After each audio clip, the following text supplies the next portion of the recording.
Je vous remercie, Monsieur le Président. Vous l'aurez compris, le groupe MoDem soutiendra ce texte. Jamais le Parlement n'a été autant impliqué, actif et respecté que dans la négociation de cet accord. Jamais.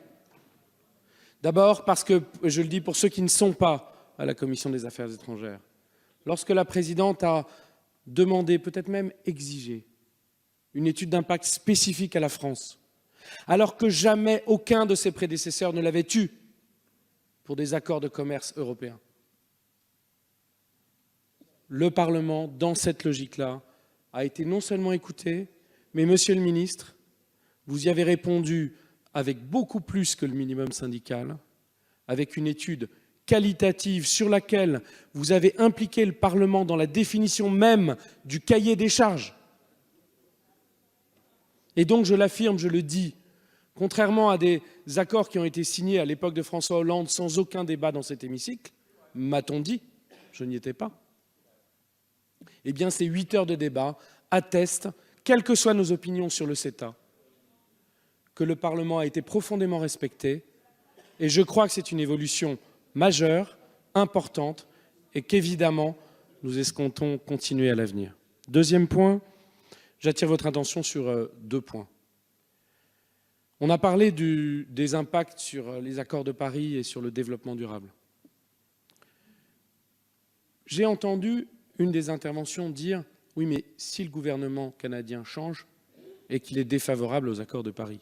Alors je vous pose la question, dans ce cas-là, vaut-il mieux un accord réciproque d'engagement de suivi des accords de Paris ou vaut-il mieux ne rien avoir? Cet accord du CETA, en parallèle, scelle les engagements respectifs du Canada et de la France, de l'Union, sur le respect des accords de Paris. C'est une solution concrète pour faire ce qu'on évoquait tout à l'heure, à savoir des accords de commerce, un véritable levier d'action pour garantir le respect des accords de Paris, le respect des accords de Paris qui eux-mêmes entraînent une réduction des consommations et des émissions de carbone. Sur la logique de l'aspect sanitaire, on ne va pas relancer le débat dans les explications de vote. On ne va pas le relancer. On a entendu des choses pour le moins étonnantes dans ces 8 heures de débat. Encore une fois, j'appelle les citoyens à se faire un avis et je rappelle quand même que depuis 2 ans, l'accord est en place et que je n'ai pas eu l'impression que notre santé ait été gravement menacée durant ces 2 années. Enfin, j'aimerais conclure sur le fait que, à partir de cette expérience que nous avons vécue et du rôle du Parlement accru dans cette réflexion sur les accords, je pense que c'est à nous de jouer un rôle aussi plus actif pour imaginer les accords commerciaux de demain et imaginer l'implication du Parlement dans ces accords.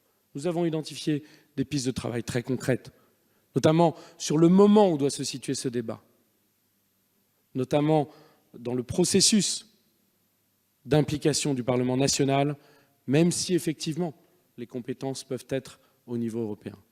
Donc charge à nous, et le MoDem, je le crois, Monsieur le Président du MoDem, nous avons échangé sur le sujet, apportera sa pierre à l'édifice, comme nous tous pouvons le faire. Il est de notre responsabilité de contribuer à réinventer les accords commerciaux de demain. Le MoDem appelle à voter le texte. Je vous remercie, Monsieur le Président. Merci.